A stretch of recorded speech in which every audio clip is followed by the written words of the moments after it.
Hello, my beautiful cuties and my cute cutesy viewers, and thank you for the motivations.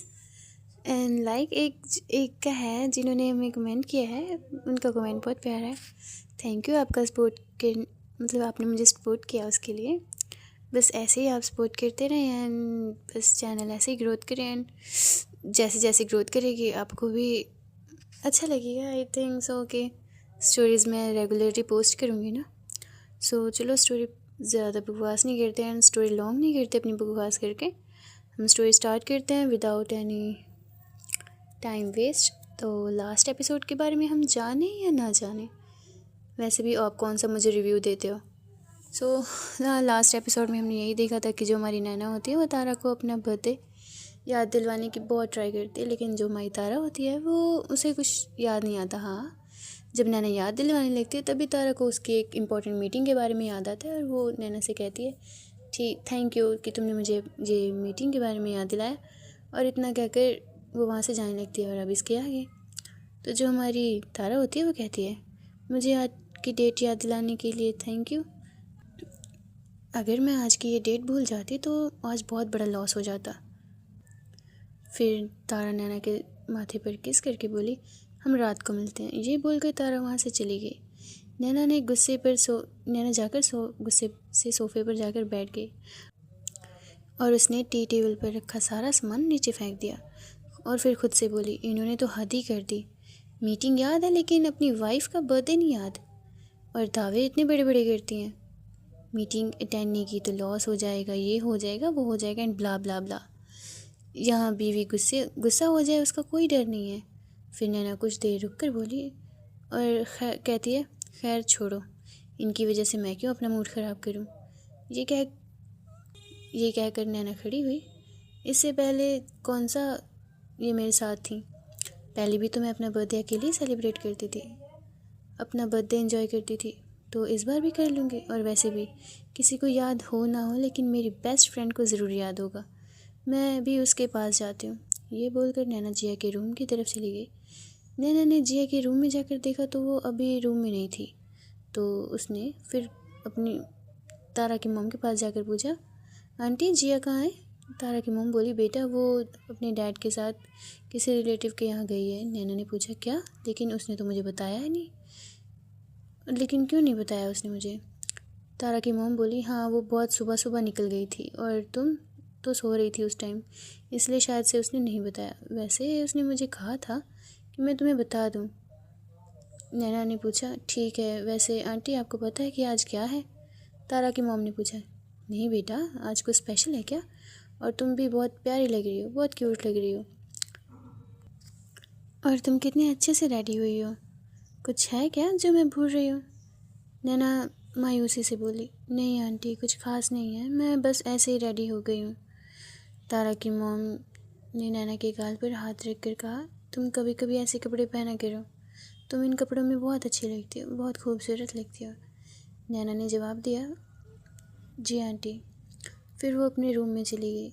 नैना अपने room में जाकर bed पर सीधे late गई और बोली किसी को भी मेरा बर्थडे याद नहीं है कि आज मेरा बर्थडे है। सब बोलते थे कि वो मुझसे बहुत प्यार करते हैं, ये कैसा प्यार हुआ कि मेरा बर्थडे ही किसी को नहीं पता।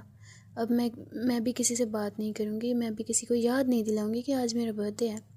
जब सब विश करने आएंगे तब भी मैं बात नहीं करूँगी किसी से, कितना भी मनाए बिल्कुल नहीं मानूंगी। शाम का टाइम होता है, नैना पूरे दिन अपने रूम से बाहर नहीं गई, वो कहीं नहीं जाती। उसका खाना भी टाइम पर उसके कमरे में ही आ जाता है।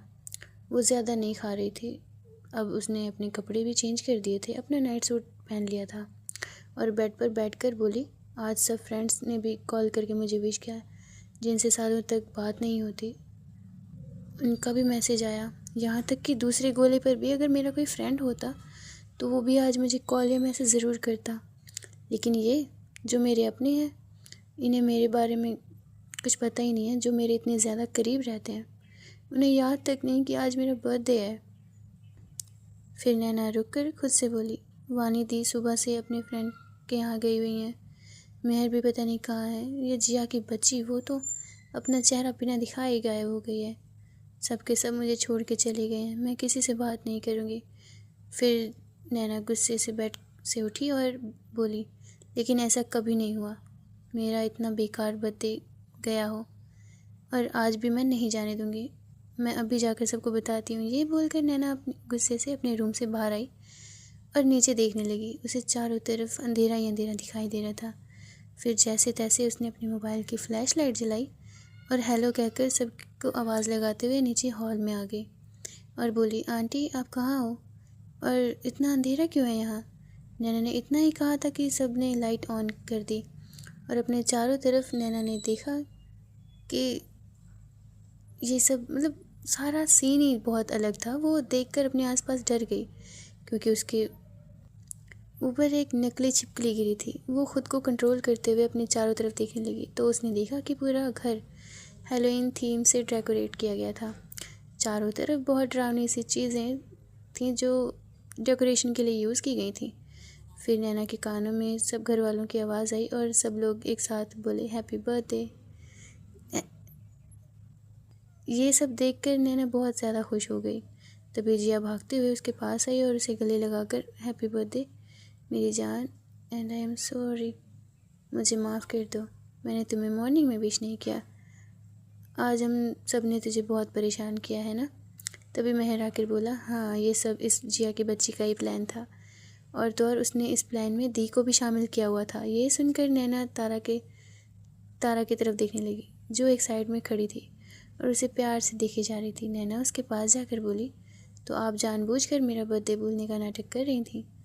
तारा ने मुस्कुराते हुए कहा, हाँ मुझे जिया ने ऐसा करने के लिए कहा था, वरना मैं इतना परेशान तुम्हें करूं, ऐसा हो सकता है?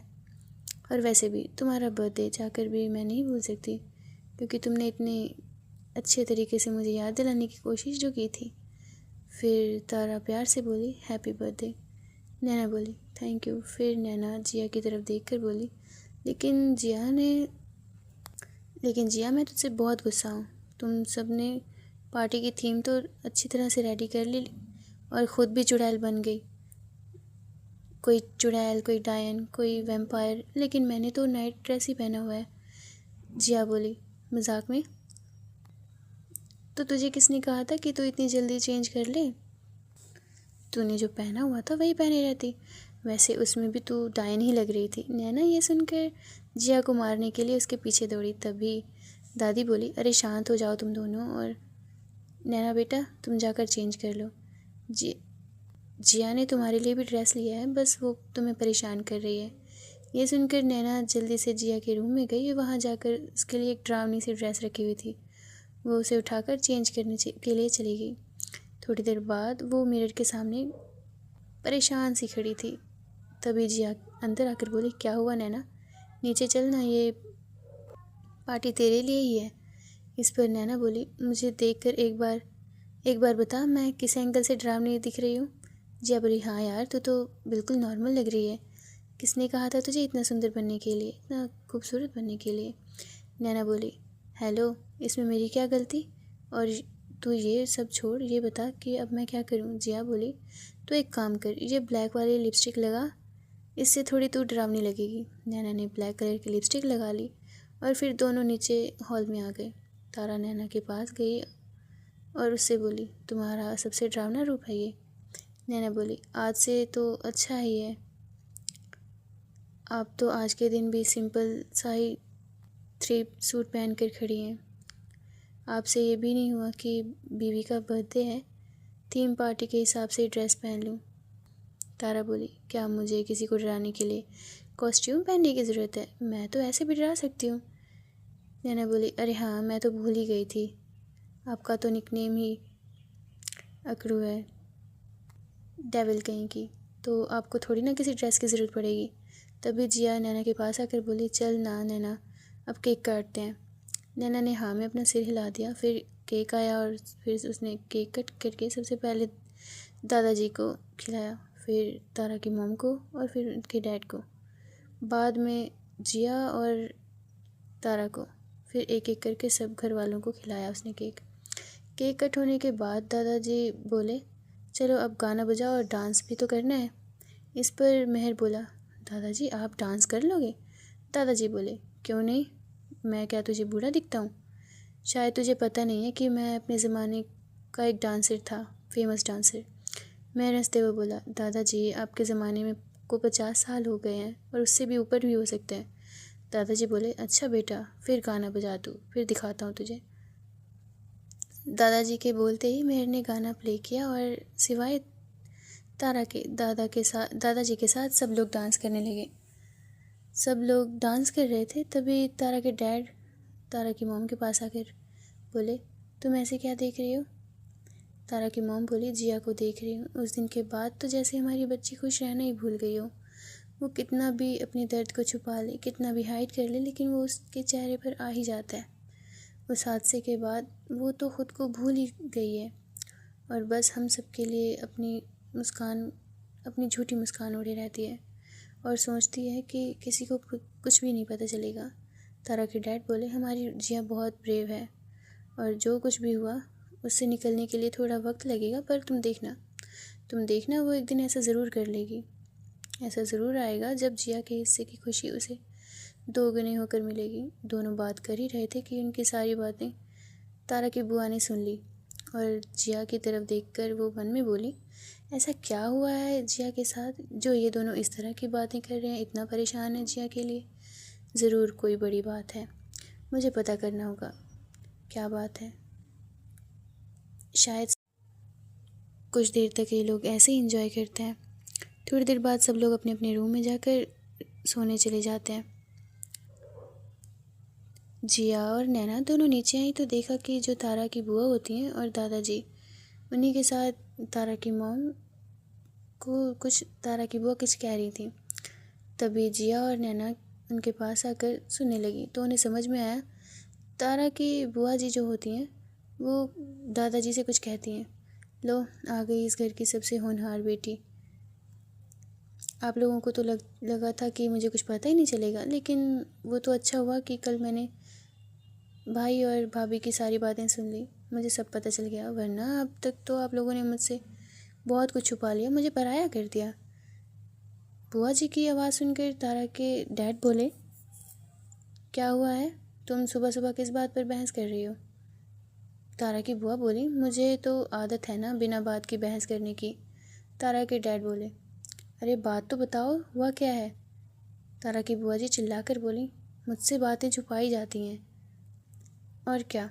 तारा अभी नीचे नहीं आई थी, उसे छोड़कर बाकी पूरी फैमिली नीचे आ चुकी थी। तारा के डैड ने पूछा, ऐसी कौन सी बात है जो तुमसे छुपाई गई है? किस बारे में बात कर रही हो तुम? तारा की बुआ जी बोली, सबसे पहले मुझे तारा की शादी के बारे में छुपाया गया, बताया नहीं गया कुछ भी। और फिर जिया के बारे में। तारा की जो बुआ होती हैं उनकी बातें सुनकर तारा के डैड फुल ऑफ शॉक्ड हो जाते हैं और कहते हैं, जिया के बारे में तुम्हें किसने बताया? जो तारा की बुआ जी होती हैं वो कहती हैं, कौन बताएगा, मैंने कल आपकी और दी की दोनों की सारी बातें सुन ली थी और उससे ही मुझे पता चला। तारा के डैड बोले, इस बात को भुला देना ही सही होगा, अब तुम भी इस बात को जाने दो। तारा की बुआ जी कहती हैं जिया की तरफ देखकर, कमाल करते हैं भाई, इतना सब हो गया और आप मुझे बोल रहे हैं कि इस बात को जाने दो। मुझे पता है आपने एक बार भी अपनी लाडली बेटी से नहीं पूछा होगा कि ऐसा क्या हुआ था, वो ऐसा क्या कर रही थी जो इसके साथ इतना सब कुछ गलत हुआ।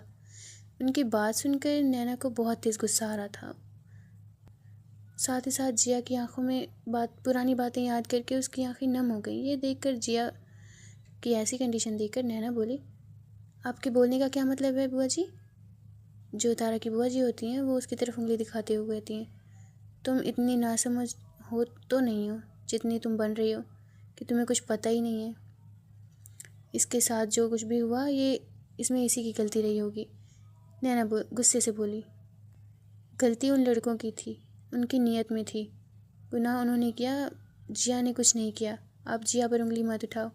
जो तारा की बुआ जी होती हैं वो तारा की जो बुआ जी होती हैं वो नैना से कहती हैं, बिल्कुल मैं ऐसा कह रही हूँ क्योंकि मैं तुमसे ज़्यादा दुनिया देख चुकी हूँ, अच्छे से जानती हूँ आजकल की लड़कियों को। जिया को छोड़ो, तुम अपने आप को ही देख लो, इतने बड़े घर की बहू बन गई हो,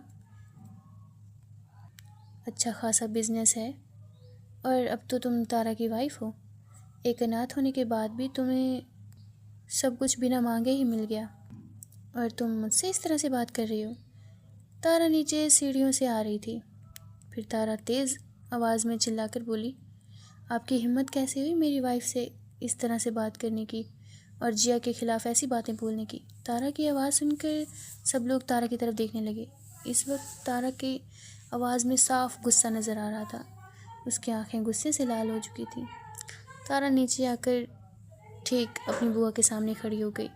फिर आगे बोली, जिया और नैना के लिए ये सारी बातें बोलने का हक आपको किसने दिया?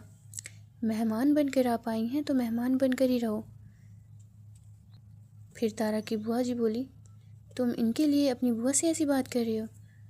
तारा बोली, जी हाँ, मैं अपनी वाइफ और अपनी बहन के लिए ऐसी बातें कर रही हूँ, जो शायद भूल गई है कि वो खुद एक औरत है। तारा की जो बुआ जी होती हैं वो गुस्से से कहती हैं, तारा तुम ये मत भूलो, तुम जिस बहन के लिए बात कर रही हो वो तुम्हारी सगी नहीं है। अपनी बुआ से ऐसी बातें सुनकर तारा को बहुत गुस्सा आ रहा था। फिर तारा की बुआ जी जो होती हैं वो कहती हैं, इससे तुम्हारा कोई सगा रिश्ता नहीं है। फिर दादाजी चिल्लाते हुए कहते हैं, तुम अब बस भी करो, ये क्या फालतू बातें कर रही जा रही हो। जो तारा की बुआ जी होती हैं मैं सच बोल रही हूँ। आप लोग शायद भूल सकते हैं लेकिन मैं नहीं भूली। नाले के पानी को अगर बोतल में बंद करके गंगा जल पर भी रखा जाए तो भी वो पानी कभी साफ़ नहीं हो सकता। उसी तरह ये लड़की भी अब साफ़ नहीं है, इसका करैक्टर ठीक नहीं है। तभी तारा चिल्लाते हुए बोली, बस बहुत बकवास कर लिया आपने, अब मैं और नहीं सुन सकती।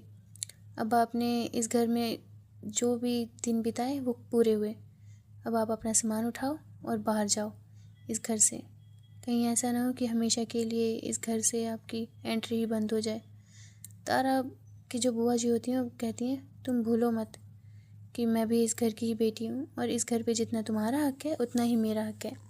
तारा की जो फिर तारा होती है वो कहती है, हक तो तब होता ना जब दादाजी ने आपको ये हक दिया होता। शायद आप भूल गई हो कि ये पूरा एम्पायर मेरे नाम पर है, मैं जिसे चाहूँ उसे यहाँ से निकाल सकती हूँ। फिर तारा की बुआ जी होती हैं वो चिल्लाते हुए कहती हैं, तारा तुम भूल रही हो कि सालों पहले इस घर में क्या हुआ था जिसके लिए तुम बोल रहे हो ना।